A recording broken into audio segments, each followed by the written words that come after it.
ઉમિયાધામ સિત્સરમાં ભવ્ય શતાબ્દી મહોત્સવ આયોજન કરવામાં આવશે। તારીખ 25 થી 29 ડિસેમ્બર દરમિયાન શતાબ્દી મહોત્સવ યોજાશે। માં ઉમિયાના પ્રાગટ્યના 125 વર્ષ નિમિત્તે 5 દિવસીય પ્રાગટ્ય ઉત્સવની પ્રથમ શતાબ્દી મહોત્સવની ભવ્યથી ભવ્ય ઉજવણી થશે। તેમજ મહોત્સવના ઉદ્ઘાટક તરીકે મુખ્યમંત્રી ભૂપેન્દ્ર પટેલ ઉપસ્થિત રહેશે। આ મહોત્સવના પ્રારંભે માં ઉમિયાના 125માં પ્રાગટ્ય વર્ષ નિમિત્તે 1250 બાળાઓ દ્વારા પૂજન કરવામાં આવશે। મહોત્સવમાં કૃષિ, યુવા, મહિલા, કર્મયોગી, સામાજિક સમરસતા, ઉદ્યોગ, વ્યાપાર, શૈક્ષણિક વિભાગ, ડોક્ટરો વગેરે આ સંમેલનનો યોજાશે। આ અંગે વધુ વિગત અબ તક મીડિયાની મુલાકાતે આવેલા પાટીદાર સમાજના અગ્રણીઓએ માહિતી પૂરી પાડી હતી।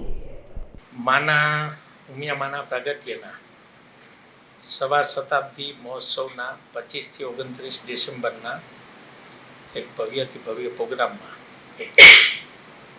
એક સુંદર મજાના કાર્યક્રમનું આયોજન કરેલું છે। તેની અંદર માં ઉમિયા છે એ તો જગત જનની છે અને બધા લોકો માના દ્વારે આવે એવા એક ભાવ સાથે અને સમાજના વિકાસથી રાષ્ટ્રનો વિકાસ કઈ રીતે થાય અને નવું 2047માં દેશ પોતાનું વિઝન રાખી રહ્યો હોય ત્યારે એક સમાજ પણ વિઝનરી સાથે આગળ વધી રહ્યો છે।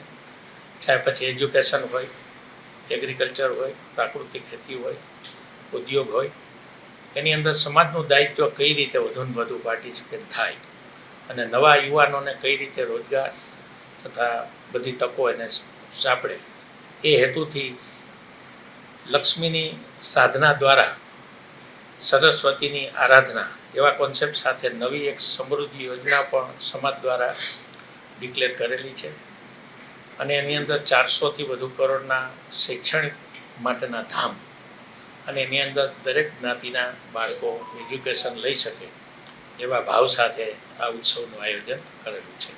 અલગ અલગ દિવસે 25 થી 29 એટલે કે મહિલા સશક્તિકરણ માટે મહિલા સંમેલન હોય, યુવા સંમેલન હોય, પછી એગ્રીકલ્ચર માટે હોય તો ખેડૂત સંમેલન હોય, પછી ઉદ્યોગ વેપાર ઉદ્યોગ માટેનું એક અલગ અલગ સેશન છે। એવા 5 દિવસમાં કુલ 10 સેશન સાથે અને કાર્યક્રમ 25 તારીખે મુખ્યમંત્રીશ્રીના હાથે ખુલ્લો મુકાશે અને સાથે આપણા કેબિનેટ મંત્રી મનસુખભાઈ માંડવિયા, પછી પ્રવાસન મંત્રી મુળુભાઈ બેરા, કેબિનેટ મંત્રી તથા અન્ય મંત્રીમંડળ બધા ઉપસ્થિત રહેશે।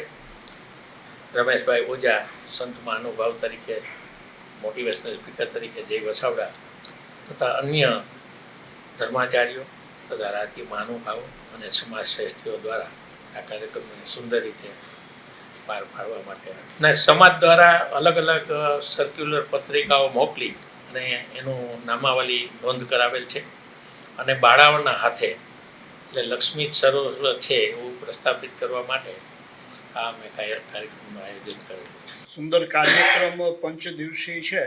એમાં પ્રથમ દિવસે મુખ્યમંત્રી શ્રી ઉદ્ઘાટક તરીકે પધારી રહ્યા છે અને સન્માનની રાજ્યપાલ શ્રી જે પ્રાકૃતિક કૃષિ માટે અભિયાન ચલાવી રહ્યા છે એ કૃષિ સંમેલનમાં ઉદ્બોધન કરવાના છે। એ ઉપરાંત સામાજિક ચેતનાની જાગૃતિ માટે પૂર્વ કેન્દ્રીય મંત્રી અને રાજકોટ સાંસદ રૂપાલા સાહેબ માર્ગદર્શન આપવાના છે અને રાજ્યના વિકાસમાં કર્મયોગી કર્મચારીનું શું રોલ હોઈ શકે એના માટે પૂજ્ય ભાઈશ્રી રમેશભાઈ ઓઝા માર્ગદર્શન આપશે અને શૈક્ષણિક ચેતનાની જાગૃતિ માટે પૂજ્ય પરમાત્માનંદ સરસ્વતીજી ઉપસ્થિત રહી અને વિશાળ શિક્ષક સંમેલન છે એમાં એમના આશીર્વચન આપવાના છે।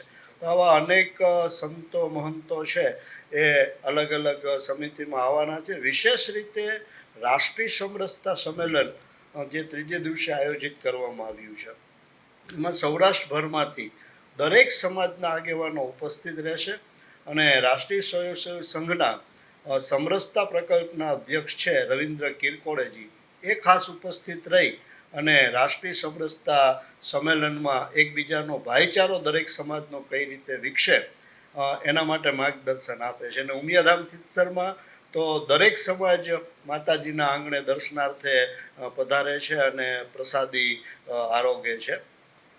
આ દિવસો દરમિયાન અનેક કાર્યક્રમો થવાના છે। એમાં દરરોજ 5 દિવસીય ઉત્સવમાં દરરોજના 4 થી 5 લાખ લોકો ઉપસ્થિત રહેવાના છે।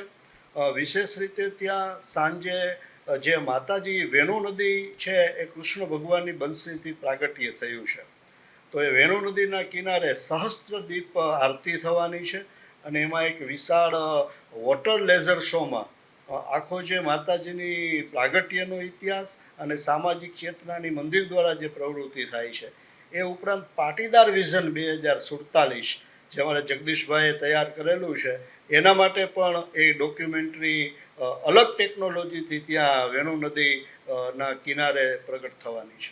ઉમિયા માતાજીના પ્રાગટ્યના 125 વર્ષ પરિપૂર્ણ થયા અને એ નિમિત્તે અમે બધા 1.25 શતાબ્દી મહોત્સવ અને 1.25 શતાબ્દી મહોત્સવના માધ્યમથી 400 કરોડ રૂપિયાના કામ આવનારા સમયમાં ગાંધીનગર, અમદાવાદ અને રાજકોટની અંદર અમે કરવા જઈ રહ્યા છીએ. ઉમિયા માતાજીને પ્રાર્થના કરી કે આવા સત્કાર્યની અંદર બધાને શક્તિ આપે અને આ 5 દિવસનો જે 1.25 શતાબ્દી મહોત્સવ છે એમાં મુખ્ય યજમાન તરીકે પણ જેમને યજમાન પદ લીધું છે એવા જગદીશભાઈ કોટડિયાનો આ તકે ખૂબ ખૂબ આભાર વ્યક્ત કરી અને સાથે સાથે ઉમિયા માતાજીને પ્રાર્થના કરી કે એમના પરિવાર ઉપર માતાજીની ખૂબ આશીર્વાદ વરસે એવી માના ચરણોમાં